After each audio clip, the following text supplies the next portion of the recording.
Alors chez Pro-Emploi, avec notre fort développement sur les dernières années, les équipes se sont renforcées, ce qui nous a amené à avoir un vrai besoin sur la structuration de nos instances. La démarche qualité nous a vraiment apporté de grosses avancées sur le plan du pilotage et du management dans notre structure.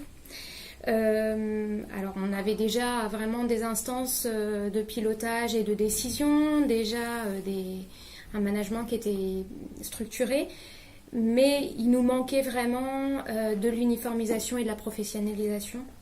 Et la démarche qualité nous a permis de structurer tout ça vraiment.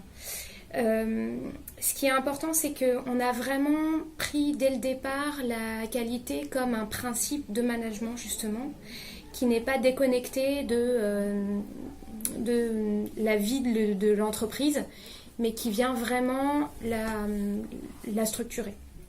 L'approche processus nous a permis en fait de rendre lisible le travail des uns par rapport au travail des autres.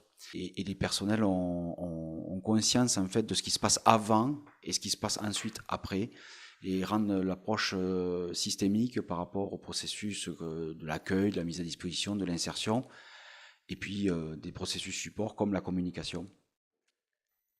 Donc, l'approche par processus nous a permis d'impliquer l'ensemble de l'équipe dans la démarche qualité, puisque chaque salarié est pilote d'un processus. Alors, dans ces processus, nous avons établi des objectifs. Objectifs qui ont été, comme les processus, globalement affinés pour les rendre smart, pour atteindre l'objectif final qui est de toute façon l'insertion des demandeurs d'emploi. Donc pour chacun des processus, nous avons défini des objectifs et de fait des indicateurs de mesure. Un des indicateurs que nous avons défini ensemble avec l'équipe est la validation des périodes d'essai des personnes intégrées en CDDI. Au terme de 15 jours, on valide ou pas donc la période d'essai. On tend évidemment à ce que chacune des périodes d'essai soit validée.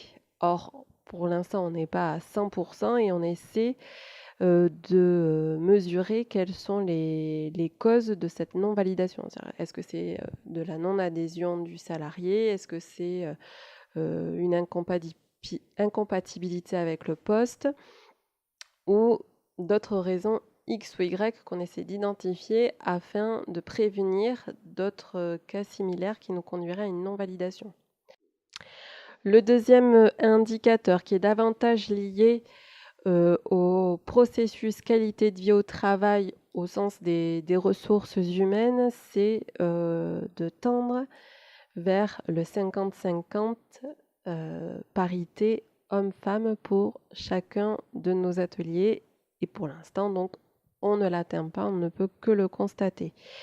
Donc, on essaie de mettre en place des actions pour nous conduire ou tendre vers cet objectif qu'on s'est fixé. Donc, ça passe par des temps de sensibilisation auprès des prescripteurs pour chacun des ateliers. Et ça passe par une sensibilisation des encadrants techniques à la parité, à la mixité. Donc, grâce à la démarche qualité, nous avons mis l'accent sur l'évaluation de l'utilité sociale territoriale et nous avons participé à un groupe de travail animé par le CORAS il y a 2 ans. Suite à ce groupe de travail, nous avons identifié des indicateurs qui nous permettaient de valoriser notre utilité sociale territoriale. Et ces indicateurs-là vont pouvoir être insérés dans une plaquette de communication à destination notamment des grands comptes ou des entreprises qui pourront ainsi valoriser leur responsabilité sociétale. Donc une des premières étapes effectivement qu'on a établie avec l'équipe, c'est la cartographie des parties intéressées pertinentes de l'établissement. C'est dans un premier temps les interroger, leur poser la question sur le sens qu'ils donnent à notre utilité sociale sur le territoire. Donc à savoir, est-ce qu'on est un outil d'insertion professionnelle? Est-ce qu'on est un outil de création d'emplois sur le territoire? Un outil de lien social ou de cohésion?